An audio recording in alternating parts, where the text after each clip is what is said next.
party system. No, I must place the unions in proper participation for people to understand.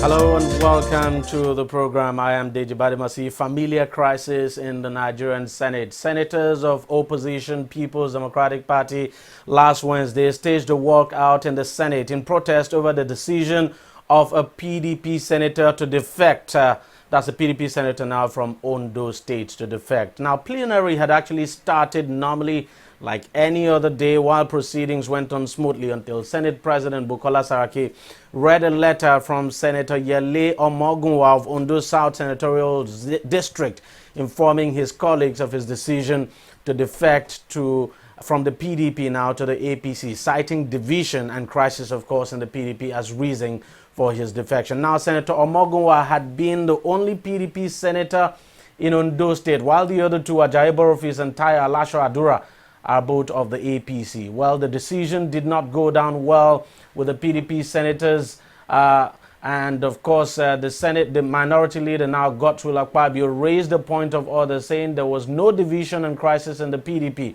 A shouting match then ensued between the opposition senators and their APC colleagues, who were more than ready to welcome the defecting senator into their fold. Now, the PDP senators then decided to stage a walkout of the Red Chambers. The Supreme Court, of course, had ruled in a landmark judgment in 2014 that any lawmaker who defects will lose his seat, except, of course, on the grounds of crisis from the national body of the party.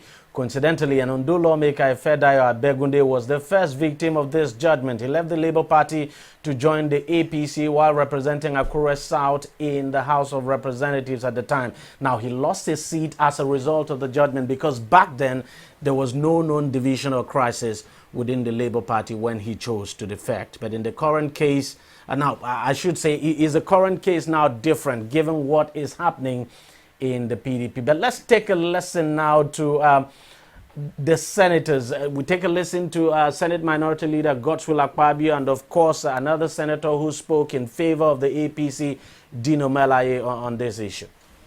We must behave in a way that will show clearly that we know what we are doing and that we want democracy to thrive in Nigeria. He becomes a member of any other political party before expiration of the period for which the House was elected, provided that his membership of the latter political party is not as a result of a division in the political party of which he was previously a member, or a merger of two or more political parties, or fractions by one of which he was previously sponsored. Ali Madu Sharif is still parading himself as the president, as the chairman of the party. Not only division, there is a gulf between McCarthy and Ali Madu Sharif. Well, there you heard Senator Dino Melaye saying not only is there a division in the party, that's the PDP, there is a gulf. Joining me now to look at this issue is a lawyer and, of course, a political analyst, Mr. Alaran Janoku. Thank you very much for coming on the program. Thank you. For you, what exactly, what actually happened, the decision of this senator, Omogunwa, to defect? Would you say it was lawful? Excuse me. One thing is very certain. An individual who is matured has a right to do whatever he pleases within the confines of the law. To him, he has inalienable rights that he can exercise at any point in time. Freedom of association. Exactly. But of course, so he decided, yes, he has decided to move from one particular set to another set. Can you question that? If you cannot question it, will now need to consider whether his movement will be within the confines of the provisions of the law. The law. As stated. Yeah. That's where we need to begin to look at it. He cited the reason why he's leaving. That because of which the is what the law allows. Which is exactly what the law allows. But the other members who are of the PDP cluster are saying, no, there's no division here. Of course. And then you now begin to now situate this, the matter now. Will you say because of the face-off or the factions that we have, the McAfee and the Ahmadu Sheriff factions and PDP, will be good enough reason for him to defect? Or will you begin to consider how the defection, the factions have now caused him whether instability, psychological trauma, or inability to proceed or do anything that he wanted to do or has been doing ordinarily? So in your opinion, what exactly is the case here?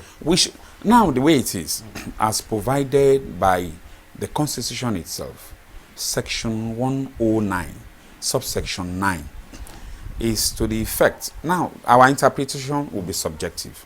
Quite subjective, yeah.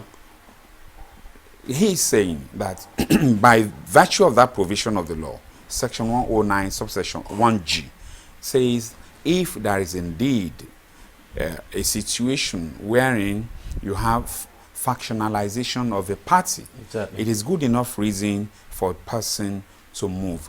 Don't you think with what we have? But go ahead. But going down the line, you will begin to look at it. One, because interest will begin to change. Has interest in the party, or that anything accruing to him positively before the defection date, has there been any change? It's not under the the umbrella?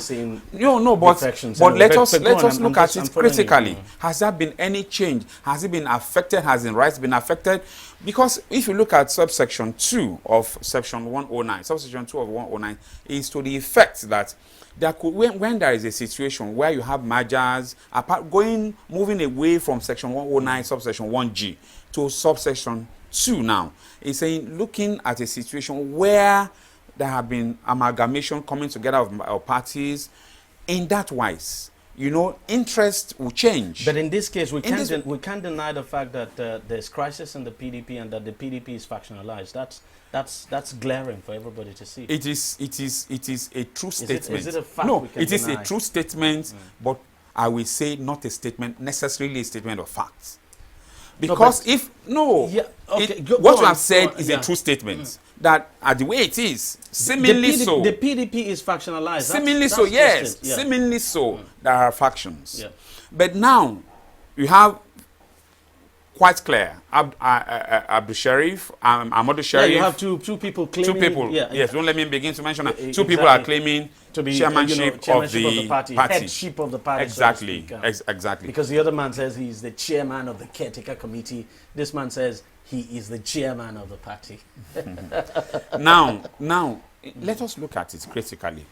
Even with this factionalization as we have it now, has any part of your rights been encroached upon? Have you not been able to exercise or do anything you would before now do? Is that if there's a faction and crisis in the party, then you can defect. This one will now be tested again. Obviously, I mean, the faction. I'm borrowing. I'm sorry, from the faction. Exactly, I'm throwing that line. I can't deviate from what the Supreme Court has said. It is very clear that the moment there is a faction, there is a factionalizing of parties, you can defect. But you can defect because what they are trying to do is that they don't want to lose their seats, because the law says that they must vacate the seats. Because interestingly, we've seen these defections in the Senate and the House of Representatives in the past. As a matter of fact, when the PDP was in control of the Senate, we saw quite a number of senators defect, even when there was no crisis or no faction at all in their political parties, and some of them actually defected to the PDP, and nothing happened. And nothing happened. As a matter of fact, because there was no Senate president did not make any pronouncement at all. Exactly. And then we had that case in 2014 that actually went to the Supreme Court, and of course the Supreme Court basically affirming what is clearly stated in the Constitution. But what I want to ask you now, what I want to ask is this. In this case, because the PDP members actually staged a walkout.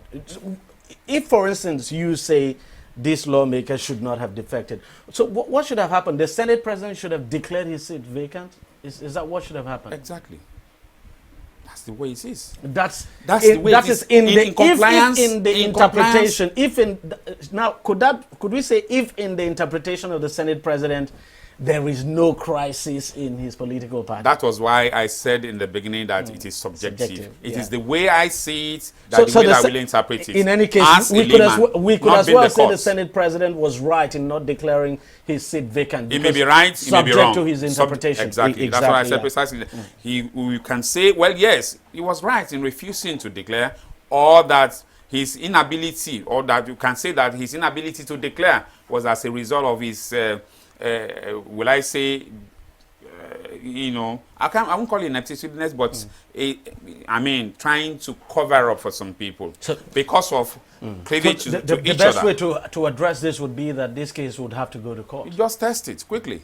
Go to court and let us test it. That is why the court is there. Go there. Because to you are saying, well, yes. To me, I'm saying no. So if we have disagreements, where do we settle it? It's in the court. Let's go to court and sort it out. Looking at it strictly through the eyes of the law. Well, yes, the law practically says that once there is a faction, or if you have a party that has been factionalized, it is enough reason for you to defect and move on to another party. Do you understand? But like I raised it, I said, how has your rights, or have your rights been encroached upon by the factionalization of that party? Because it's germane.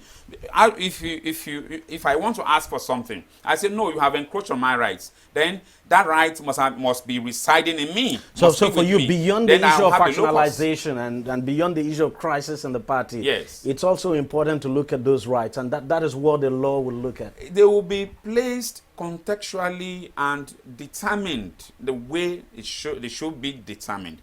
You have your right. We'll put a scale there and measure it. The fact is that right or not. the way it is today, the PDP is factionalized. There's crisis in the party, and as a matter of fact, there's even talk about, we don't know, even though it's side talk, there's even talk about another political party springing up from all of this. We do not know. If saying this factionalizing was a ploy for them to either come to the fall, as you have mentioned. Whether it was a ploy or not, the fact is that there's a crisis. There's a crisis. Right? Seemingly so. Okay, seemingly there so. is a crisis. Seemingly so. Yes. Well, thank you very much, Sergeant, for coming on the program. Thank you very much for sharing your thoughts with us on this. We'll take a short break, and when we come back, we'll have another view on the same issue. Every day, every hour, and every minute, news break in Nigeria. Things happen so fast, it's most times difficult to track and comprehend them. But that's what we do right here on DEJI360. 2015, would you want to come back again? It's like asking Jesus Christ if he knew he was going to die, will you want to come back as the savior of the world again? We do not just help you track the stories, we break them down, explore all the angles, analyze the issues so that you can fully comprehend the stories and use them to make the right decisions.